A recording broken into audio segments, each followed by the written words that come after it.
Erratas. What is an errata?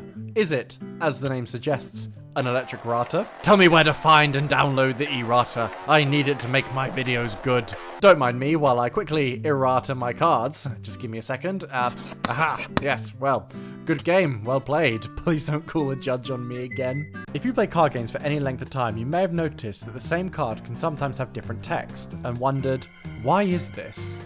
If you've drawn the conclusion that Konami is staffed entirely by dyslexics, and that the players struggle to read is just a trickle-down effect from our illiterate corporate overseers, and that if they can't read, they sure as shit can't spell, you'd only be half right. Sometimes companies errata cards, and an errata is when they change the card text for a number of reasons. For example, to fix Inko here ants. Yeah, so Yu-Gi-Oh! Is an old game. It's actually been around since ancient times. I would know, I've watched the anime. It was actually created in honor of the young king Tutankhamun after his demise when Grand Vizier Konami threw him down some stairs or something. I don't know where I was going with this. So yeah, Yu-Gi-Oh! Sometimes uses old-timey language like unite the cards in your graveyard with the cards in your deck to form a new deck. Now, wouldn't it be more coherent if it just said, shuffle the cards from your grave into your deck? Yeah, it would, wouldn't it? Did you know Necro Valley used to read like this?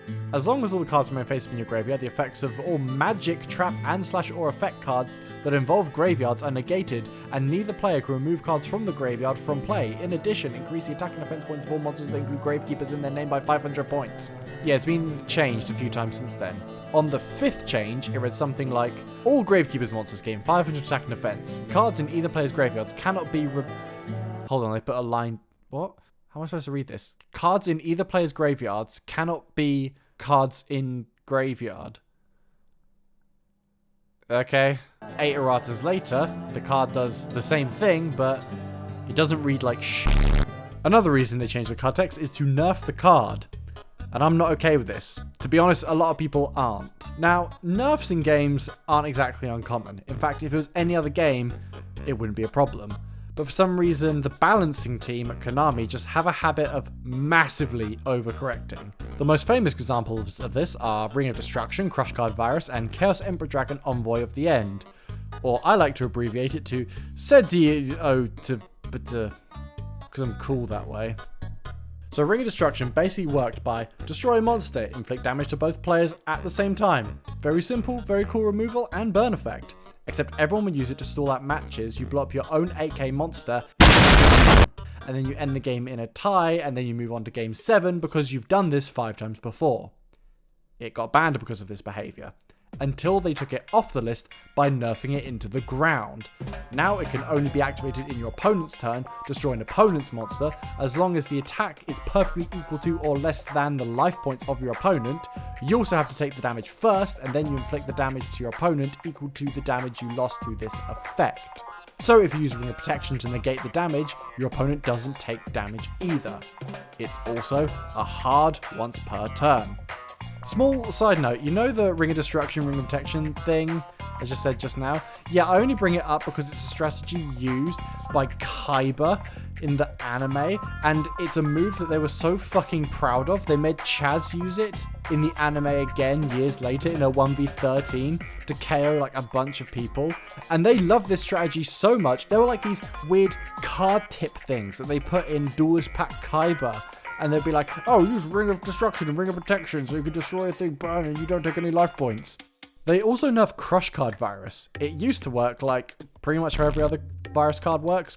Now, it just gives your opponent free advantage. At least this effect exists on Doom Virus Dragon still. It does the exact same thing as old Crush Card did. The only difference is you have to summon it with Crush Card Virus and Fang of Critias. And I've tried to make it work in Labyrinth, and it was really funny for everyone involved. Except me, because I kept losing. And then there's Chaos Emperor... Shit, what was the acronym I used for it? Come in the M-Pen Dragon, or something. Yeah, sure. Anyway, it used to blow up the board and every card in everyone's hands, and then burn for 300 for each. Except people discovered the Yatta lock. Both cards were then banned. Years later, long name Piss Dragon finally came off the ban list, with more words and 2 less testicles. Now you gotta pay 1,000 life points, which is fine, but locking you out of playing any other cards is not fine. And those are just the famous ones. There are loads of other cards that have been nerfed over the years. There's Disc Commander that had some restrictions that made it legal again. Goyo Guardian now needs an Earth Tuner to summon. Brain Control now steals a monster that can be normal summoned, but it got power crept later by having Change of Heart come off the list a few years later. They also errata the card art for Ring of Destruction, because there was an epidemic of kids walking into 7-Elevens with grenades strapped to them. Don't believe me? I can prove it if Yu-Gi-Oh lets me edit the wiki page. Reason number 3, the Mandela effect. You are just part of a cosmic phenomenon where you are being quantum leaped through realities, where you actually think this is how a card works, but it actually doesn't. You are just existing in multiple planes of reality all at the same time. Reason number 3, weird translations and pseudo buffs. So Yu-Gi-Oh is a game from Egypt and Japan and America. So when it comes to translating the card, sometimes things get lost in translation. Like how we have to clarify that Cybertech Alligator isn't a cyber card. It's just not supposed to work with cyber cards, because in it's actually meant to be called Wizard and Toaster, Blasted Sun. But we localized it to Cybertech Alligator, and then we had to clarify that it's not a cyber card. Or how we make it clear now that cards like Summon Skull is actually an Archfiend card, and so is Axe of Despair, and Beast of Talwar, which, thank God, we got Beast of Talwar promoted to Archfiend status. Frog the Jam is also a very famous example of leading to an entire archetype of cards having to specify except Frog the Jam, which, to be honest, no one would have used Frog the Jam anyway. So it was just such a not problem that they like Streisand affected themselves into discovering that Frog the Jam was actually a thing. And it was such a problem they had to errata Frog the Jam to Slime Toad instead, which I think was probably actually the original name to begin with. So all of these were a problem because they called it something else in Egypt, and then when it came to Burgerland, they changed the name thinking it would be fine. But to be honest, it was fine until they outed themselves saying that it wasn't fine. Errating though does open a can of worms, because if a company is willing to change how a card works by mass producing more cardboard into the world, hoping that the new ones will just push the old ones out of circulation, does this mean they will ever try to buff a card? I mean, most games in this day and age, with such an in-depth system, have buffs and nerfs happen on a regular basis. The only difference is these games are digital. Yu-Gi-Oh, for the most part, is not. But despite this doesn't stop Konami from nerfing and errating cards to have completely different effects. So if they showed us they're willing to do this and go to this length to change a card, does that mean they'll ever try to buff cards? Well, maybe. If you look at Alaba, they corrected the card to search for a branded spell rather than a Despia one. They unerrated Armory Arm as well. There used to be an infinite loop you could do with Colossal Fighter. You could do an infinite burn loop, basically. They changed it so it missed timing on the burn, and then they thought, nah, you guys can have the loop back. And they kind of do buff cards. They just release the card with an effect that they think is better.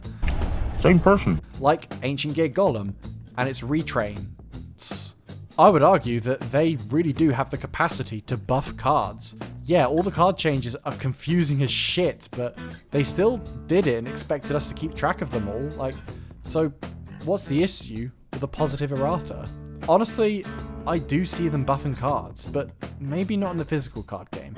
In a format where it's easy to make such a change on a large scale, like Master Duel.